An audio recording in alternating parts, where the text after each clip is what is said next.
Good morning, or good afternoon, good evening, good day to you. How's everyone doing this morning? Yes, painting time. Today we're going to be doing one of these little farmland scenes, or maybe we'll do two. Then we can switch between them. While we're waiting to get started, why don't you guys tell me which one you want to actually do the most so that I can make sure that one's prioritized. We have kind of like a morning, midday, sunset type look. Ate some waffles, that's nice. Well, that sounds like a lovely morning. Coffee and cat cuddles. Hi, Sunny. I'm pretty good. I slept pretty well last night. I've just been putzing around and answering emails and stuff this morning. Okay, so we like the morning, we like the sunset. And the sunset, yeah, this one is my favorite. The other thing we can vote on is I had grabbed these are my unicorn food ones that I was planning to use for this painting. But if you guys want to see a different palette, I also can do Koi, I can do Winsor Newton, I can do Stuart Simple, Core, I could paint them with tube paints. What do you guys want to do? I do lives every other week. And then I do usually post them to YouTube. I apologize, the previous one where we did the birds, I totally forgot to upload it. I just uploaded it today too. So if you're like, I missed that one, I couldn't find it. It wasn't just you, I just forgot, but it is there now. So we've got one vote for Core, we've got one vote for Winsor Newton, we've got one for Rebel Unicorn. Let's get a couple more votes. And we'll just decide.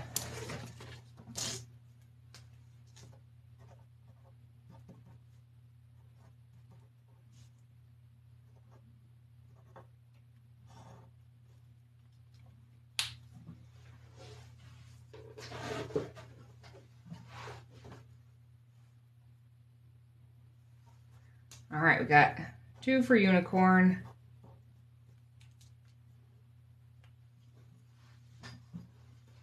I'm trying to remember what I used to make them. I think I used this palette, but I'm pretty sure that's what I used, but it's been a while. You love, oh good, I'm so glad. By the way, yeah, I'm doing some troubleshooting. I know some people are having trouble getting back into the class, and with my help, they seem to be able to get back in, but there does seem to be some weird thing going on with Teachable and the reset password, so I'm reaching out to them to get some tech support, because there's no settings on my end I can configure to fix that, but if you're having trouble, please just send me an email and we'll figure it out together. All right. Please keep the votes coming in for the palette, Unicorn, Core, Winsor Newton, or we have one for Viviva too. I'm kind of leaning towards not Viviva because we're going to be able to need to mix up some colors.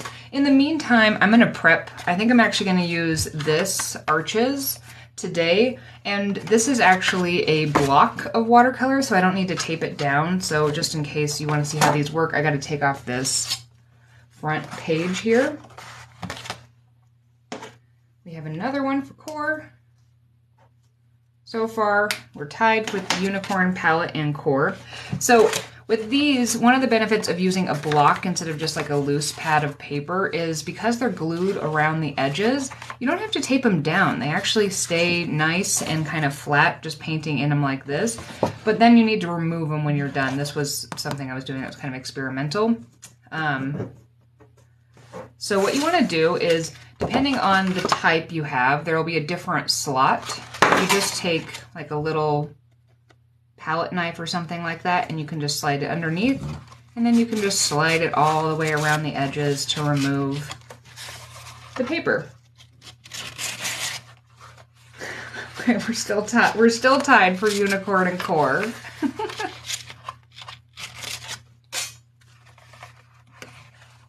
And then we've got a fresh piece of paper. All right, we're getting set up.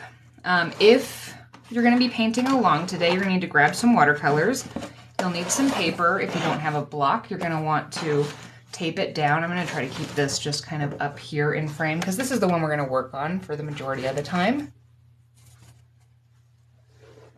All right, we got one extra for unicorn. We're going to do the unicorn one. Okay, so I've got my pad here. Let me make sure that this is pretty much in frame. I'm going to move my camera up. Well, actually, no, I think we'll be able to. This is just barely out of frame here. So we're just going to leave that there. All right, we're doing the unicorn because it won by one vote. All right, so I'm going to get started by wetting my colors. I don't know exactly what colors I'm going to be using today, but I want to make sure that I've got more access to them. I've got 2 cups of water. I've got a round brush. And I am also going to grab a pencil. This is one of those ones where if you don't feel like pre-sketching it out, you don't have to. You can just kind of try to work on the individual segments. But if you're more comfortable with the sketch, I'm going to kind of at least lay out a couple pieces. So the first thing I'm going to do is actually segment this. In general, if you kind of look at this, it's kind of segmented into about thirds. So the fields are the bottom third. The real interesting part of the sunset is the middle third, as well as the trees. And then the top part's just another part of the sky. So I'm going to split this into thirds. So I'm going to say my farmland, or rough thirds, is going to be approximately in this area here. Just like that. And I'm going to be drawing fairly dark so that you guys can see where my sketch is. If you don't like seeing pencil lines at the end, you can draw really lightly and then grab a kneaded eraser and just kind of tap to really, really lighten an area. And see, you can barely see that now, but for our purposes. Okay, we have one segment of land that's going to kind of come here like that. This one, it's going to be flat, but then it's going to come out a little bit more like this. We're just kind of making some kind of diagonal lines. We want them to be a little bit thinner here than they are kind of in the foreground, so it kind of shows that they're getting a bit bigger, or they're bigger towards us. And same thing kind of here. And we could do one more segment if we want to. Oh, that one didn't go the direction I wanted that to. I'm not gonna actually sketch in the trees because I just kind of want to be able to do those as I want to. So we're gonna do a couple things here today. This is actually gonna combine quite a few different techniques. And I need to also clean out my palette. I should have done that before, but we're gonna do it together.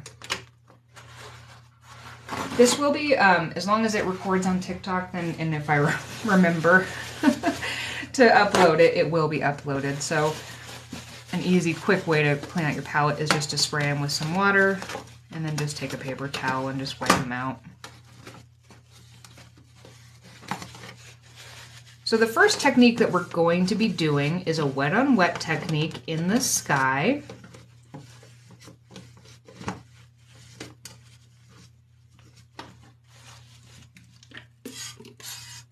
So make sure you also have some clean water.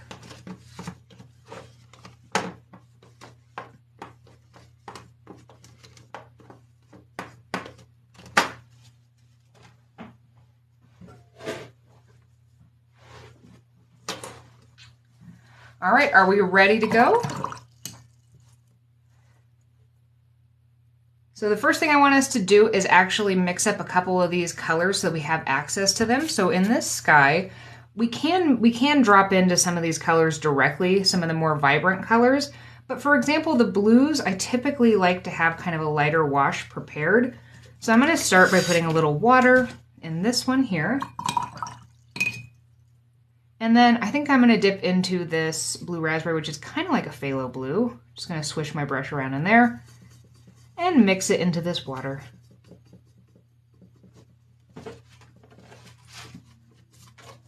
I always like to have a little tester strip here, just so I can actually test what the actual color is going to look like, because it's going to look darker in the pan than it does on the paper.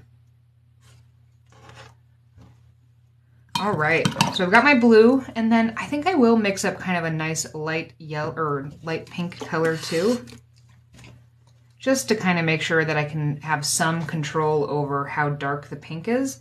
And I think I'm going to go into this, which is the, what's this? This one's watermelon sugar. And I'm just going to mix that in there. I will probably also be dipping directly into that, but having a nice light wash will be helpful too.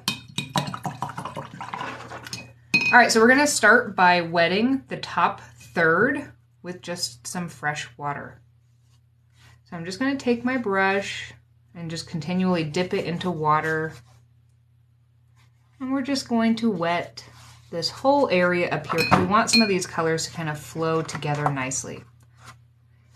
Now, this, you can do your colors kind of however you want them, however you want your sunset to be.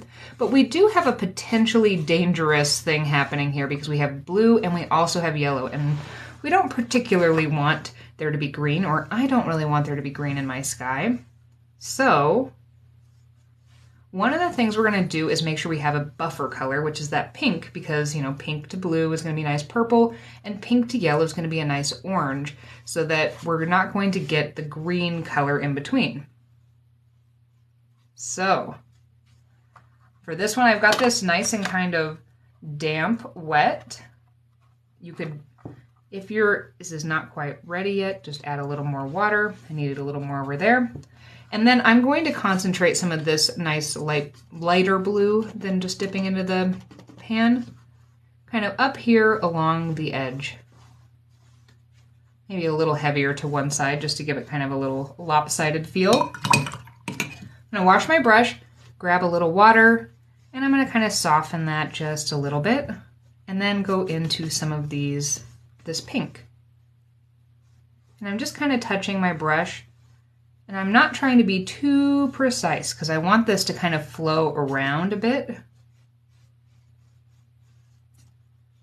And I want it to kind of look like there are some little clouds kind of in here.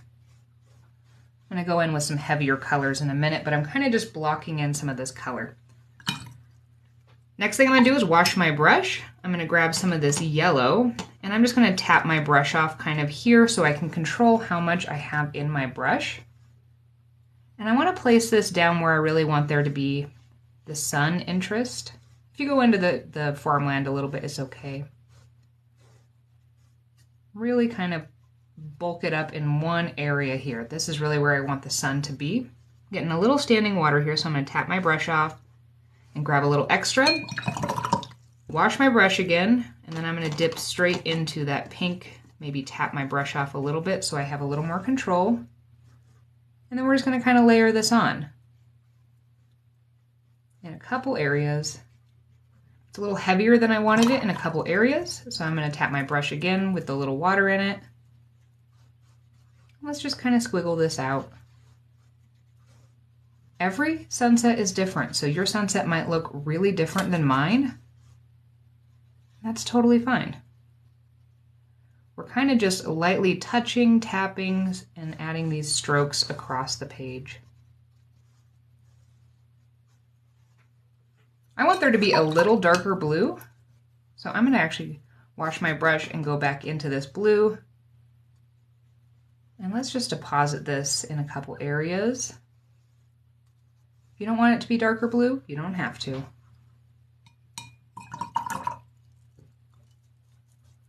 Again, I'm going to go back into this pink,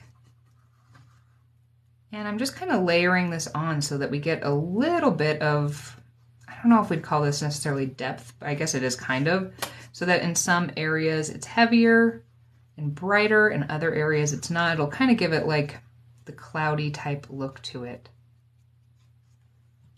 I might even come in with a fresh brush and a little extra water and grab a little of this yellow and maybe try to bring this in and up into a couple areas. I don't entirely have a plan when I'm doing these. I'm kind of just going with what I kind of feel like and what looks good at the time. In order to keep this nice and yellow down here, I'm starting to get kind of some extra water. So I'm going to tap my brush off and dry it. And I'm going to come right along here and just grab some of that extra water so that that pink doesn't kind of flow down into it. And as a matter of fact, I'm going to grab more of that yellow and concentrate. Okay, so I'm kind of at a point where I could keep messing with this, and it would probably be fine because I'm using Arches paper, which is cotton, and you can do a little more messing, but I'm starting to get worried I'm going to overwork this. So the best thing to do in a stage like this is to just stop. I kind of like it. It could maybe be a little better, but what we should probably do is just pause and wait for a second. Let this settle in a bit, and then if we need to, we can dry it, and we can kind of modify it in a second layer. How's everyone doing on their sunset so far?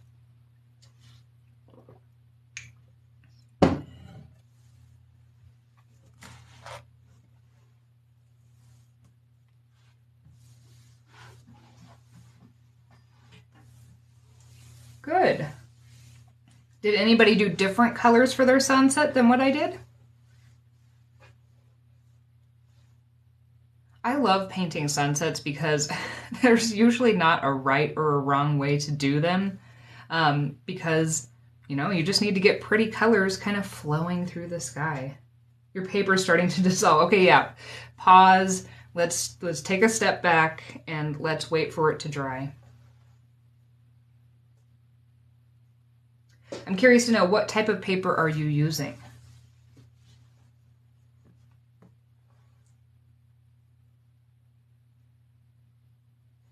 While we're waiting for this to settle down a bit, I want to talk about a couple things because this is something I'm kind of working on for that Absolute Beginner series, as well as it's something I've been trying to figure out how to make like a more concrete exercise for, which is like overworking the paper and then also applying the paper.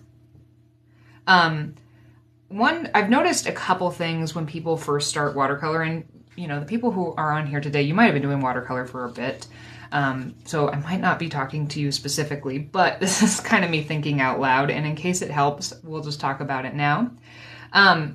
When paper, this is cotton paper can handle a little bit more. This is Canson, I believe. This is a cellulose paper, and it can get damaged easier if you continually work with it while it's wet.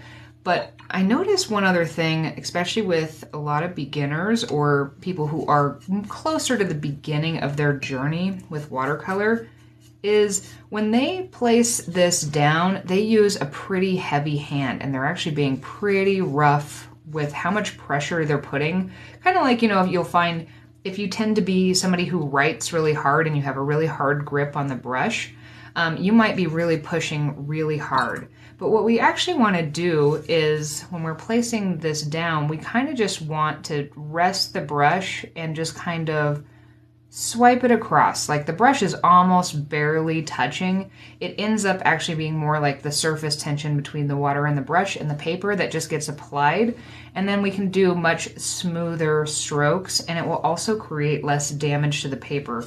Same thing with if we were dropping in these colors. When I'm dropping those in, I'm not really pushing. See how that picked some up? What I'm actually doing is just kind of very lightly depositing the color. So my brush is barely touching it. It's more like the color is just kind of flowing from the brush to the page, which is going to reduce the amount of damage you get too. Canson mixed media. Okay, so you're using a mixed media paper, and you can paint some watercolor in mixed media, but yeah, for these wet-on-wet applications with mixed media, it cannot handle quite as much, so you do want to be a little bit more careful, maybe a little more reserved when you are working wet-on-wet.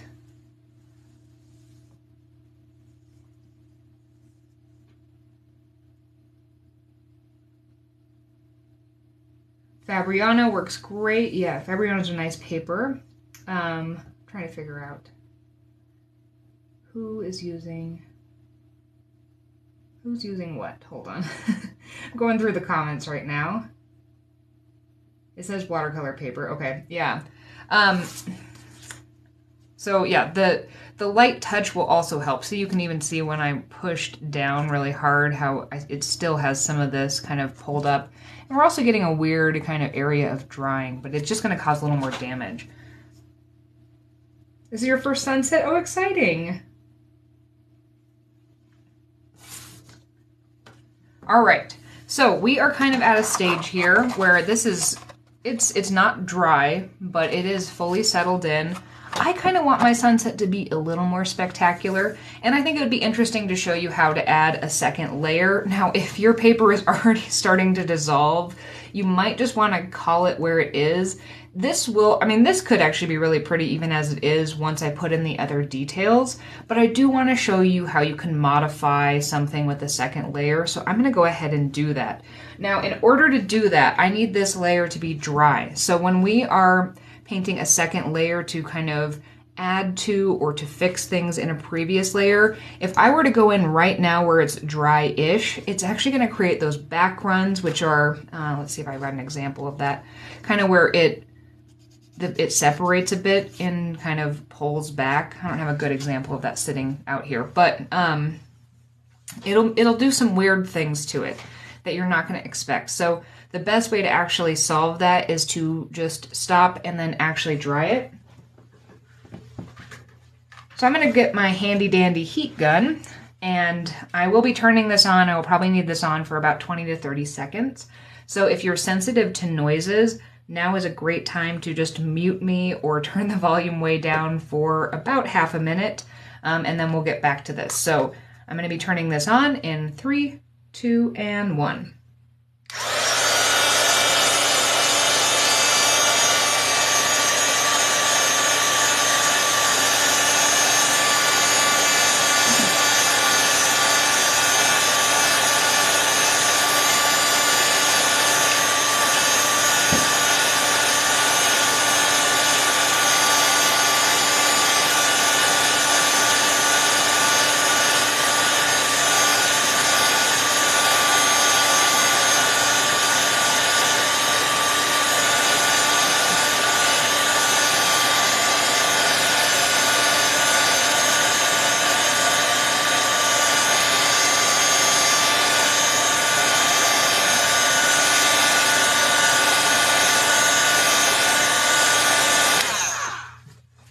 All right, mine is dry, and a couple things have happened. Watercolor lightens as it dries, so it's going to be a bit lighter. So yeah, I did see people are commenting about the rays. I do really like this. I'm going to try my best to try to preserve that because I do like it too. We're gonna try to work around that, but there's a chance that by rewetting all this, it's going to kind of affect this. But we're gonna see what we can do. But the things I want is I want some more concentrated areas of pink, and I also want a little more contrast with that blue, at least over here. I kind of find that I like with my sunsets for there to be kind of a darker point to really kind of counter the brighter points. Right now, these are all kind of in a similar saturation level, so it just kind of looks like this, whereas I like it to kind of be up and down where there's darker and lighter parts to something. Somebody did mention they use Arch's hot press, and hot press paper, some people love hot press paper. I personally don't like it because I think it's less forgiving. You kind of see every single brush stroke, but if you end up liking hot press paper, that is totally fine. It's just a personal preference, and a lot of these supplies will depend on how you end up working on something. Okay, so in order to do this second layer, I want to prep one thing, which is I want to darken this, my little blue color here, because I do want there to be a little bit darker color. So I'm just going to grab a little bit more of this blue. That's going to be a little bit darker. Plus we're going to be putting it on top of the blue, so that will also kind of help us. And then the pink, let's do kind of the same thing with this pink color. Let's add a little bit more to it, just to kind of make sure that we have access to some of that pink too. Less forgiving, but you love the texture. Yeah, I can't get the hang. I've been liking it for painting gouache on though, the hot press paper. All right, so mine is completely dry. Like, it's dry. And I'm going to actually re-wet this whole area just to make sure I can kind of flow things together. Again, when I'm doing this, I am lightly putting my brush across this. We don't want any pressure. We don't want to kind of drag because that's going to pick up the paint underneath it too. So we just want to very lightly put a bunch of water in our brush and then create that surface tension between the brush and the paper with the water, and just lightly apply this. If you like your sunset and you're like, I don't want to touch it, I'm going to mess it up, you don't need to do a second layer. That's totally fine.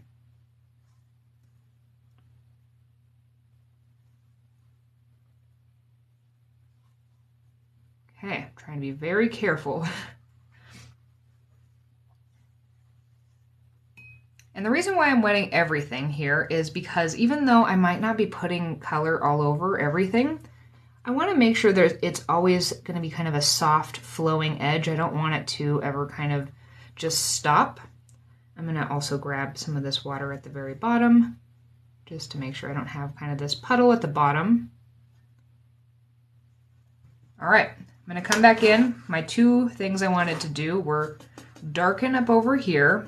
So I'm going to really drop in some darker blues here. Wash my brush if I need to kind of soften down into some of these areas. Maybe even just a little more blue right here, just at the top.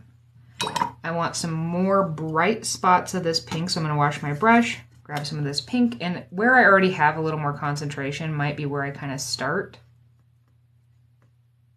And these aren't going to look, well, mine aren't going to look very good at first. I'm going to come back in with a freshly washed but kind of damp brush and just kind of soften some of these out.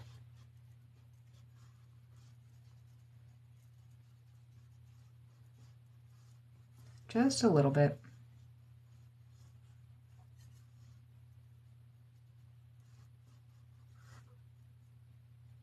We're going to sneak into those rays just a little bit, but I'm going to try to avoid them for the most part. I'm going to grab a little more pink over here. And let's get a couple kind of bright spots over here too. Again, I'm going to soften with a little water in my brush.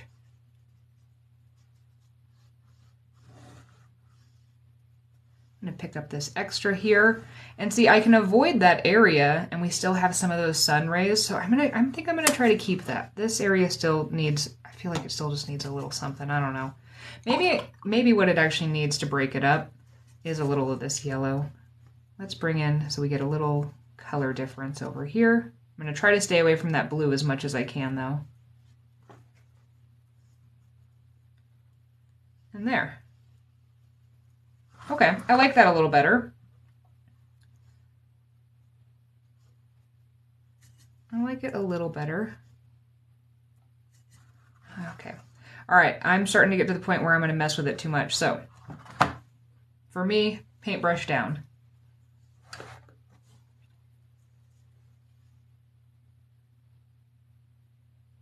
All right. Okay, again, I'm also going to make sure I have taken this extra water off here so it doesn't sit. We don't want to let puddles of water sit or you're going to get those back runs. If you like the back runs, then let them sit. Yeah, you can kind of see here. So there was a puddle of water that sat here and we get that little kind of flowery area right there. When you mix colors, it always looks like tinted water. Are you saying you're not getting very much pigment from the colors? Hello, hello. All right, while we let this kind of settle in, I'm going to start mixing up some colors for our other areas. So I'm going to start with some greens and some browns, and I'm just going to actually modify some of these. so that the colors in here don't go to waste. If you are struggling getting a lot of pigment into your colors, you do want to keep them kind of nice and wet. See if we can get that in there.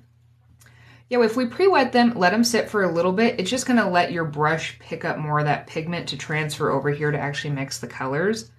So that can help with that. This I'm gonna turn into my bright green. I think this I'm gonna turn into kind of like a brownish greenish color. So let's start, since we already have blue, we're just gonna counteract that with some yellow. I'm gonna take some of this yellow. That's the brightest yellow in mine. And having a little tester strip is going to be helpful. This could be a really pretty color with it, just with the color scheme, but I'm going to try to go a little more close to what we had there. So I'm going to grab more of the yellow ochre type color.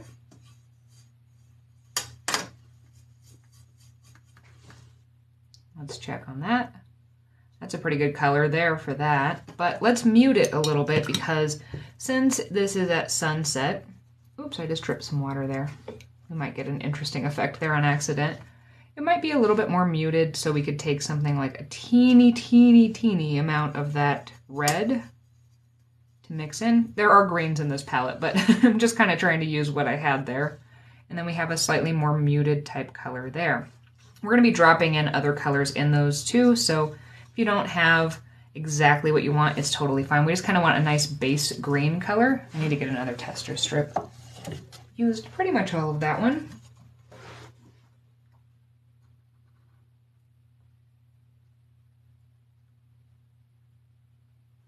All right, let's make this one into a brownish green.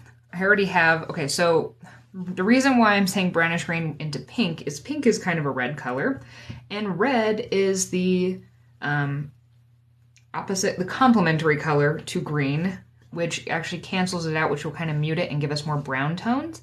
Now, in order to even kind of push this even further, the green I'm going to dip into is this kind of army green, which is already a little bit more kind of a brownish green. And see, by adding in a little green, we get just a brown. So we need to add in even more green. If you want to, you can go with just colors that are right in pans and things like that. You don't have to get as fancy with mixing these colors. But, you know, I like to kind of show you guys this so that you can see how different colors are made. So we've added green in about 3 times. We're still in a brown range because there was quite a bit of pink in there. I'm going to keep adding in more and more of this green until I actually get to more of a green-brown color, because I do want it to be a green-brown.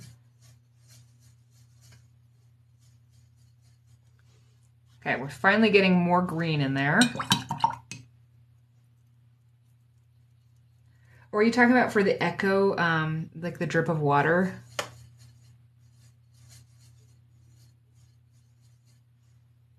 Let's do one more with the green. Okay, so we have a greenish brown there. I do want this to be a little bit deeper though. This is like a real kind of vibrant. So I'm going to actually take a little bit of this blue. This is Blueberry Muffin in my palette, just to kind of deepen this color just a little bit. Oh, I got a Moogie here. She always joins us at some point during this. And that kind of deepened that a little bit. You could also bring in a brown or something. Actually, let's bring in a brown too. I'm going to bring in this darker brown. This is the chocolate color. At this point, I don't know. I'm just messing with this color. I'm just back to brown. Okay. I'm going to add in some of this kind of teal color because it'll add in the green and the blue that I was wanting. I like to think about when I'm mixing colors that it's kind of like I'm sneaking up on them. There we go. That is the color I was actually wanting. So I finally got there. That's really neat with the echo thought. And let's make kind of a yellowish golden brown color here. So we'll start with some of this yellow that we have. And then I'm going to bring in this toffee color, or kind of like a burnt sienna color. And I think that will be a lovely color to kind of start with for the golden fields. So, you know, what we're painting here are like the different areas you would see, you know, a lot of times when you look at different crop fields, you might have one where it's growing. If you can't tell, I'm craving spring. I'm so over the Colorado weather right now. But yes, you might see an area where it was wheat, and so now it's just kind of like a nice yellow, and other areas where it's green and things like that. Okay, so I've got some colors mixed up here. These aren't going to be the only colors I use in this part of it, but these are kind of my main base colors that I'm going to be messing with. We need to think about a couple things to paint this. One is this area is not dry, so I need to make sure that I dry this, because otherwise we're going to get we're going to get our field colors into our sky, which is not what we wanted. So I'm going to make sure that this is dry. The other thing that we want to do is we could paint each of these individually. This one, dry it, then this one, dry it, then this one, dry it. Or we can be a little bit creative. So we could paint this one, and then we could paint this one, and we could paint this one, because none of those touch. Then we can dry all three of those, come back and paint the ones in between, which is going to give us kind of a little bit, I don't know, I just like to kind of combine the times I have to dry. So that's probably what I'm going to be doing. All right, so again, if you are sensitive to noise, this is a good time to, for about 30 seconds, reduce the volume or mute me, and I'm going to be turning this on in 3, 2, and 1.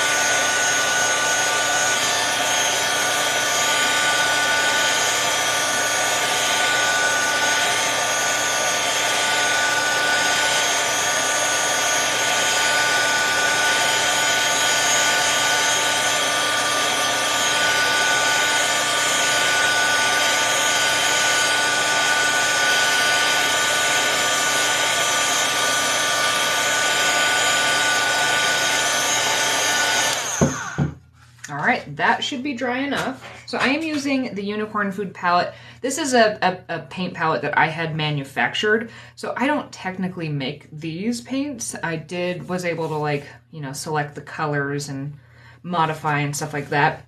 But these are actually made for me. I do also make handmade watercolors, and they do work a little different because handmade watercolors are a little more opaque. But I have some really fun colors in those because I really enjoy the process of making paint. But there's only so much paint I can personally make. All right, so I think what we're gonna do is, since I'm right-handed, I think I'm gonna work kind of from this way towards this way. And again, I'm gonna work on this segment, then this one, and this one. Because I want these to be nice and kind of defined segments that are their own thing. So I don't want them to bleed together because, you know, fields don't typically, they usually have pretty sharp lines to them. So we're going to start with this one, which is we want to kind of have just a deep green color over here. So let's just start with whatever green I mixed up here. This is not going to be quite deep enough, but we can get some kind of interest in it. So I'm just going to place this in this kind of, we don't even need this to be super perfect because, you know, fields have a lot of variation to them. I'm just going to kind of place some of this down here. So I have my green, and then that's not quite as dark as I want it to be. So let's start messing with this. I'm going to bring some of that teal and then some of this yellow ochre color into it. Maybe a little more blue. Let's kind of drip this in here. We're just going to kind of place this in a couple spots. We just want to darken this in general, but I also want there to be some variation.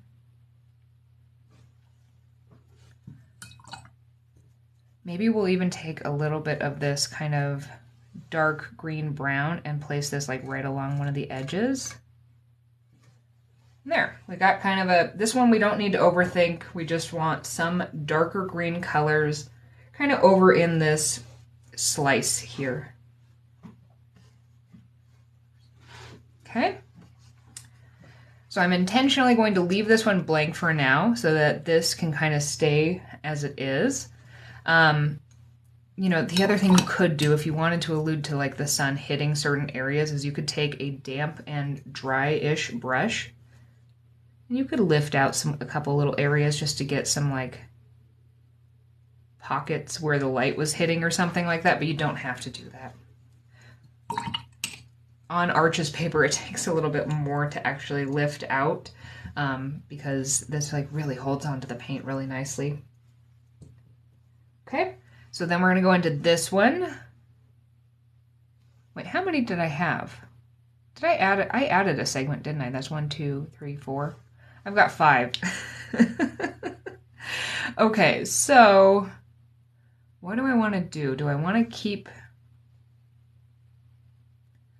Should I do 5 or should I erase one of these lines?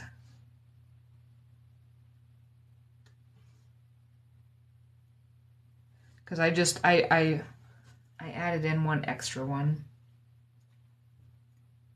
We can, what do I want to do? 5, erase, 4, 5. Okay, we're tied. You like the odd numbers? All right, I think we're gonna go with 5. So let's go with this one being kind of dark with like more blues, and maybe there'll be, okay, this is what we're gonna do on this one. We're going to pretend like this one is like little rows of really dark shadows with like some bright colors on the top. So what I'm gonna do is I'm gonna start with this color for this one. I'm gonna kind of have to make this up a little bit because, well, this was not what I had originally. Well, I mean, I did draw this out originally, but the reference has 4. So we're just going to kind of place this in here again. We don't have to be too careful. And then I'm going to grab some of this yellow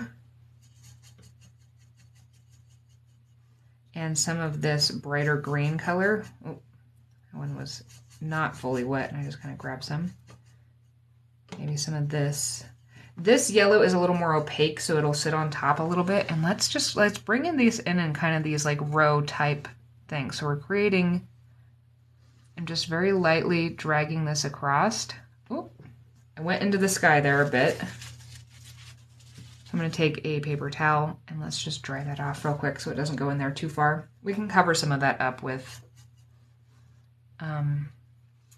the trees that we're going to add in at the end.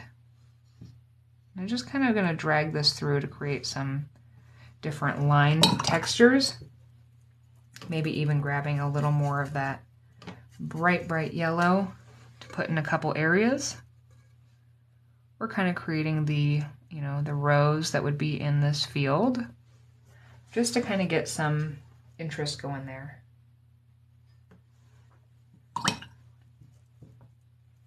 And that's all I'm going to do to that one for now. We can always, or actually no, that's not all I'm going to do. The other thing I'm going to do on this one is I'm going to grab some blue and I'm going to put some over here. This is just so I can better control how much blue I actually have in my brush at any one time.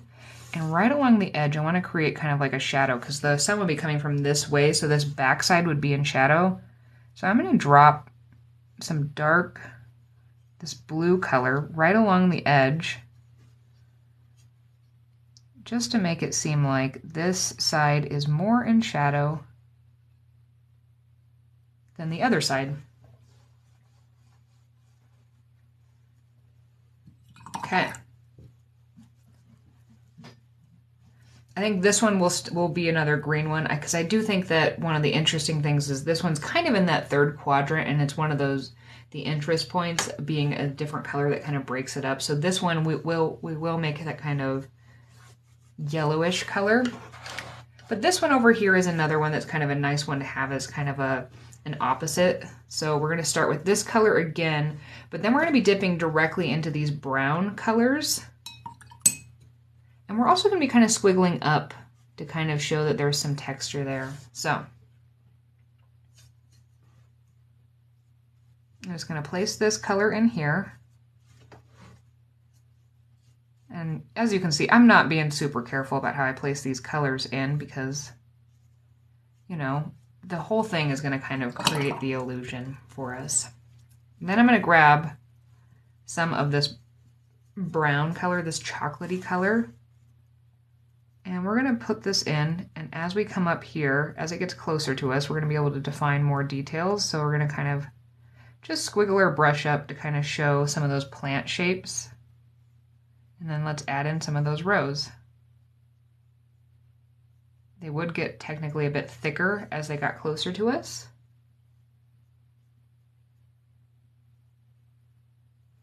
Kind of like that.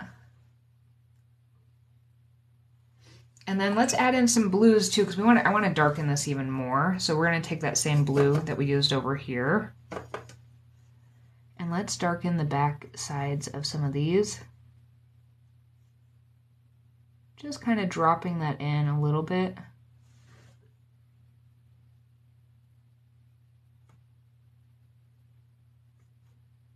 We don't need this to be perfect.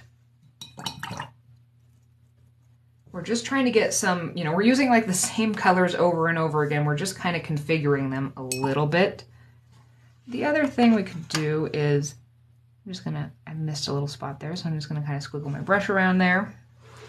And we might get some backgrounds and things like that. And this is where I would actually, if you wanted to play with backgrounds or blooms, this is where I would play with this. As a matter of fact, let's put this in here a couple places. So if we want to add some blooms in, I'm going to take some water in my brush, and I'm actually just going to kind of drop a little water here to create, hopefully what will happen is we're going to get some textures that are going to start to happen because the water kind of pushes those pigments away and creates some interesting textures. I don't typically like to have blooms and backgrounds in my sky because you don't see them there. But if you like to play with blooms and backgrounds, the foreground, especially in like grassy areas, is a wonderful place to put it because it can add interesting texture without you having to like actually paint it. So that can be kind of fun. So, okay, let's actually talk about this. Okay, so blooms and backgrounds are, I'm trying to find an example I have sitting on here. So this is what is called a background. I don't know if we can see this very well, but I painted this pink here, and then I left a puddle of water here, and then as it dried, because this area dries faster, the pigments kind of become attracted to the area between the wet and the dry. So that would kind of look like if I put this down here. Hold on, sorry, I'm trying to. And then I left that puddle sitting here. That's going to result in something like this. Now, a bloom is different in that we're usually doing it intentionally, or that kind of echo thing we were talking about earlier. I love that analogy. That's beautiful. All right, so if a bloom is, you usually do it more intentionally, and this is going to be a little weird because it's on the back of paper, but so let's say we have a solid color here. We take water in our brush, and then we drip it into it. See how it's going to push it away, and it has a similar kind of texture where it kind of squiggles around, but it just pushes those pigments kind of away. And so this is a bloom, whereas this is a background, and usually backgrounds happen as they dry, and blooms are a little more intentional where you're like actively trying to add them. Okay. All right, so we have 3 of our segments done. We want to come into these next, and so again, we need this to be dry. So I'm going to take a moment to dry that. Again, if you are sensitive to noise, please turn your volumes down now for about 20 to 30 seconds. And I'm going to turn this on in 3, 2, and 1.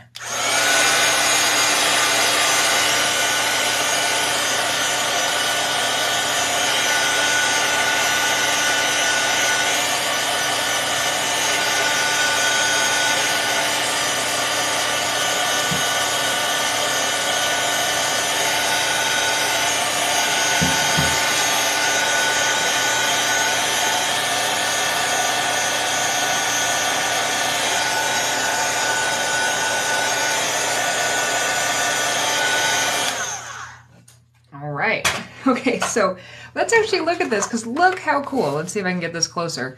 those areas that they kind of look like tumbleweeds or something to me almost, I didn't really paint those. I just put water there and it just made kind of those little areas that look really interesting. So the blooms are just, I love using blooms in foregrounds because look how much work it did with me doing almost nothing.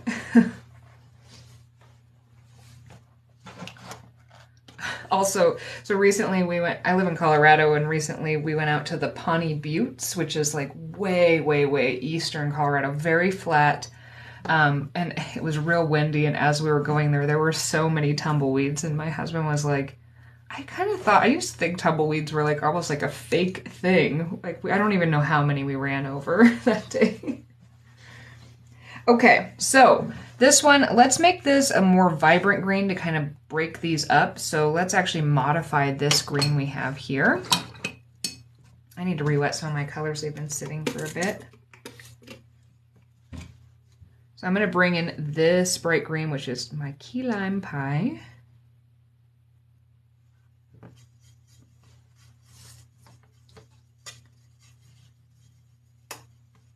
And let's check that color. That's pretty nice. Maybe a little bit more of that.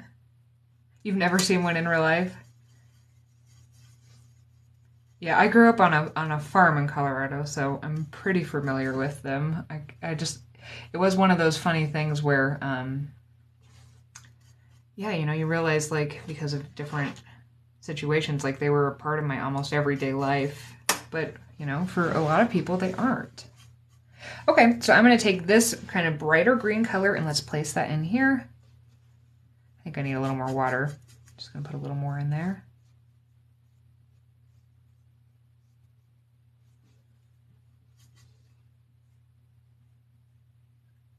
I don't have a huge plan here because, well, I didn't actually intend to paint 5 initially.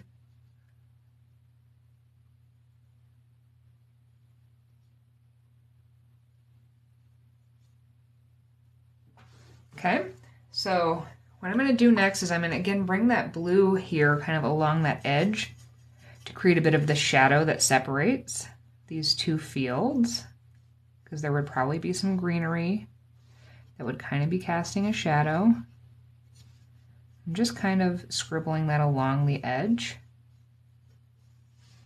And if we want to, we could put a little more water in our brush and maybe hint to some rose in here too.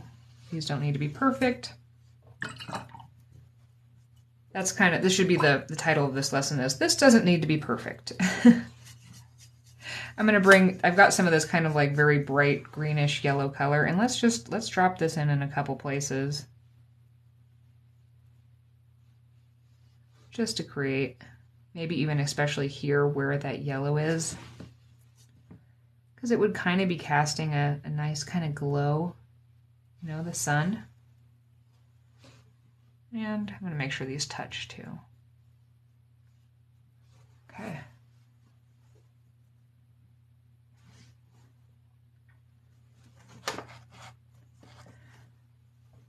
And finally, mine is actually, so because I keep drying this color I mixed here is dried. I haven't really touched this color, but there's none left, but that's not entirely true because I can just take some water in my brush and drip it in here.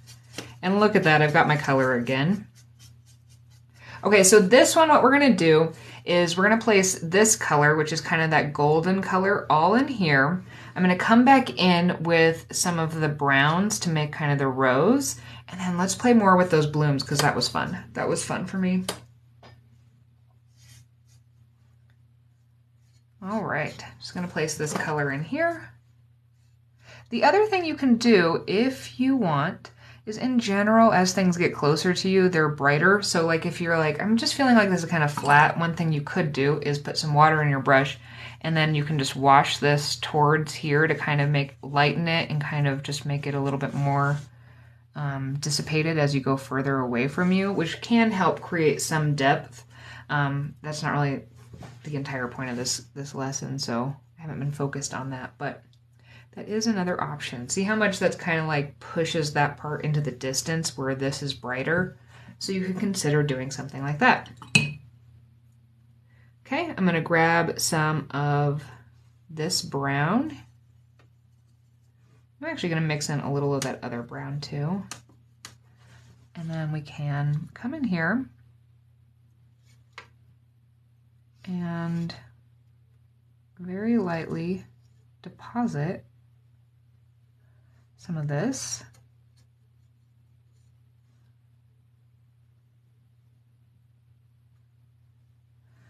And we don't need to get every single one. All right, I deposited too much at the end there, so I'm gonna wash my brush and pick up some of this. And then I'm gonna get a little bit more brown to make this a little darker and kind of deposit that closer to us to kind of go with that theme of it being a little bit more vibrant towards us, the colors.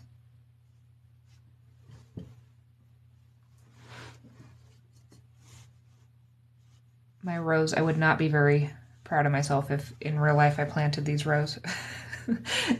They are not very straight, but you know. Okay, so I've got some of that going on there. I like it. Now I'm gonna bring in with my brush some water, and let's, oop, I got a little bit too much, so I'm just dropping in some water just to kind of create some interest stuff going on. Some textures. Definitely more orange. That's, hey, some of those are really, some fields are really orange. You can always, you know, lift a little color out too. All right, I'm kind of liking what I have going in my foreground, and the rest of this painting is, oh, I also dropped some water there. Whoops. Okay, we're gonna have a little echo there. Love that, I love that. It was your uncle? What's your uncle's name? I feel like we should credit your uncle for the echo. So in order to add our trees, because the last thing we're going to do is, I mean, you could leave it here if you wanted to, but I do like to kind of use the trees. One, I think it just adds a little more interest, a little more depth, because we can add some darkness by adding a couple layers, so we can show kind of the light as well as then the dark shadowed layer. And the other thing it's going to do is, like, I wasn't super careful, partially because I knew I was going to add in the trees here. It'll kind of help us just refine some of the edges and things like that. Fields of marigolds. Oh, I want to see that. We do have sometimes sunflower fields here, which are really pretty. Okay, so again, I need to dry this before we do this, but I'm gonna let you guys kind of catch up. How is everyone doing with their fields? Do you need more time to catch up?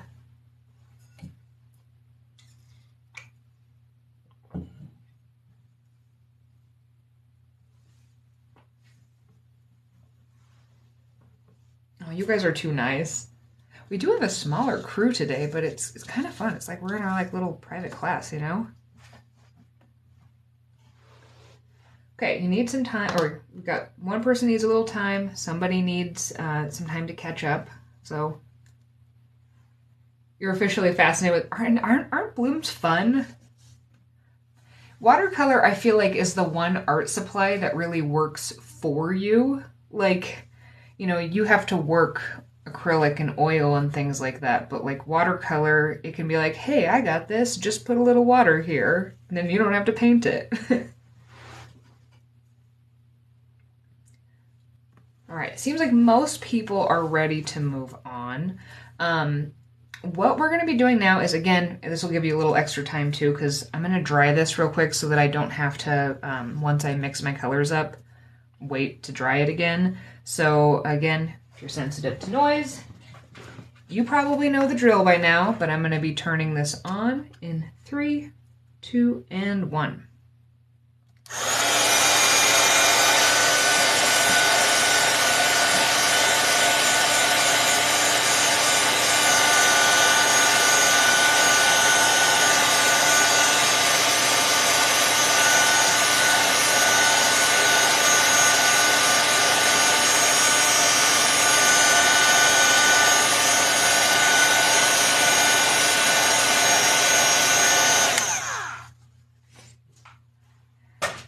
You love paint. Yeah, that's exactly why I love painting landscape, because nature is natural. So if there are mistakes, no, it's just nature. I mean, I guess this is a very highly cultivated nature because it's literally being kind of controlled, but still, even then, you can't control everything. So what we're going to do is we're going to modify some of these colors to get our light and our dark color, or actually we might even just modify one and then just lighten it. You can kind of do this however you want to, but what I'm going to do is, I think I'm going to get rid of this color for now. So I'm just going to wipe that out because I kind of want a clean well here next to this one. Maybe I'll even give it a little brush scrub. Okay. So it's a heat gun. You can also use a hairdryer. I used a hairdryer for the last couple years. I've only recently kind of changed over to a heat gun. They just seem to have less intense like airflow. So if you have things on your desk, it doesn't fly things around as much. But you do have to be careful because I did try to buy like a fancy cordless DeWalt one because I hate cords. And yeah, that I'm going to get rid of that one. I'm going to return it because not only does it not actually have very many speeds, it's really heavy and it gets too hot and so it burns the paper. So you do need to be careful. But like most of the ones that say for arts and crafts are pretty good about just drying your paper and not burning it.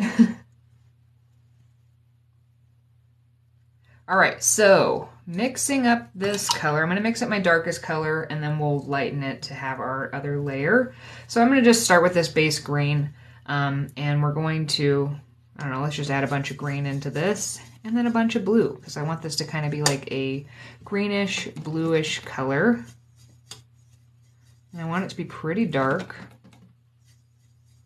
Now, since my paints have been here as I'm also drying, it's also kind of drying them out. If you're having trouble grabbing a lot of color, just give them a little more spritz so that they're not as, dry so you can actually get more color. Maybe some of this blue. I'm not overthinking this too much. I'm literally just kind of grabbing blues and greens, and then I'm just going to test along the way. That's pretty nice. I want it to be a little darker, though. Of course. Thank you so much for being here. I really appreciate it.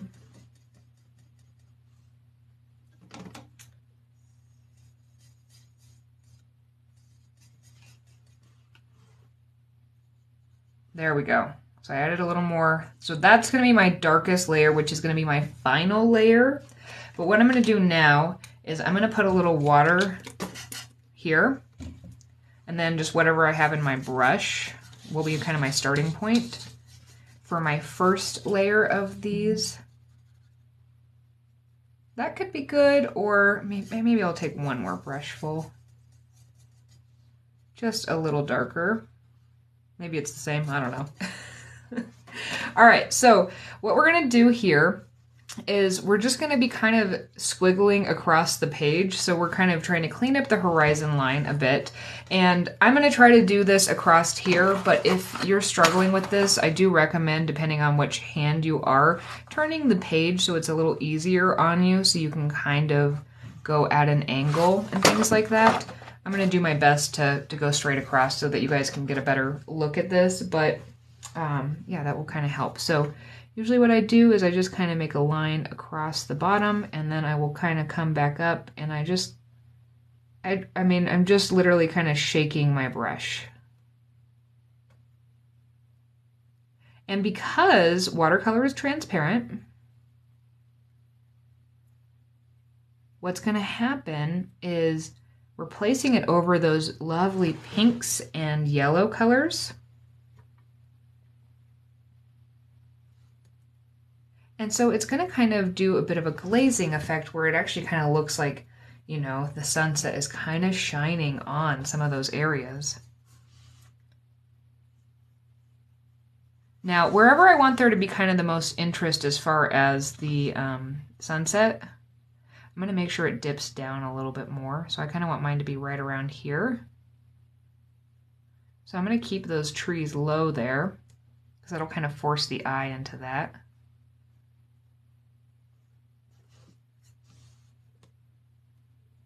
And yeah, just kind of scribbling and then making these lines across. We have our first layer of the trees. Okay.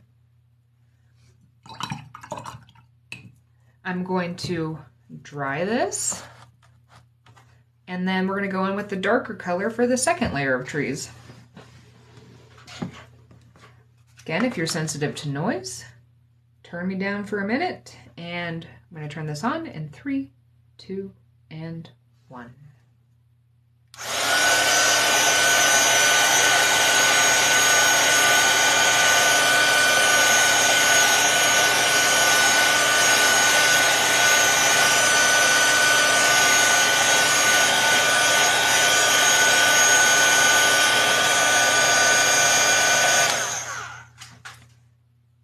Okay, I'm hoping that's dry enough. Yeah, this is watercolor here.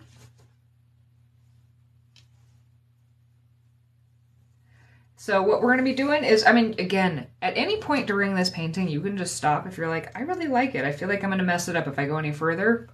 Then just stop. It's totally fine.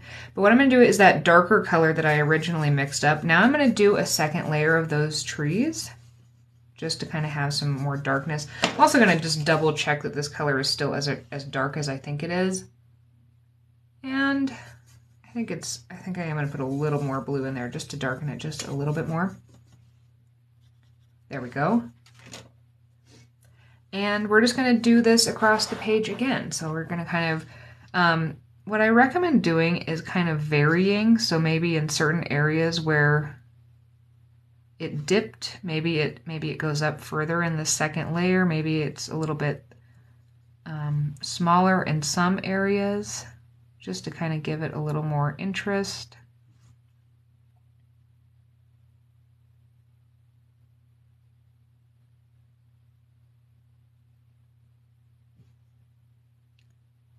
Just kind of feel it out across the page. So I'm just kind of making that stroke, and then where I kind of want to change it, I'll just kind of shake my brush.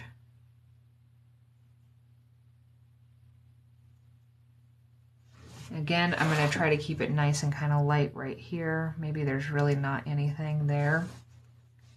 Just to kind of keep, that's the area I want to kind of push the eye to. And then maybe we got some bigger ones here.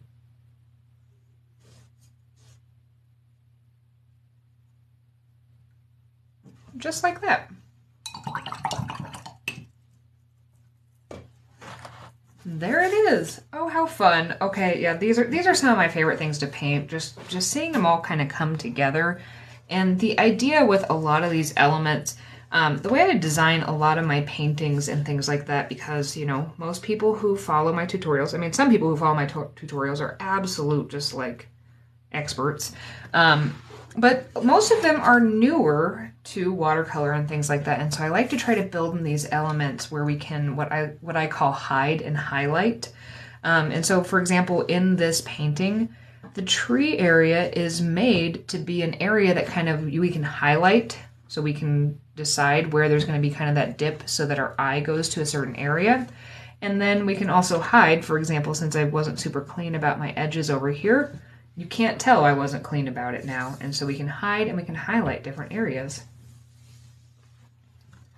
All right, well, it's time for me to go make myself breakfast. I really appreciate you guys joining in.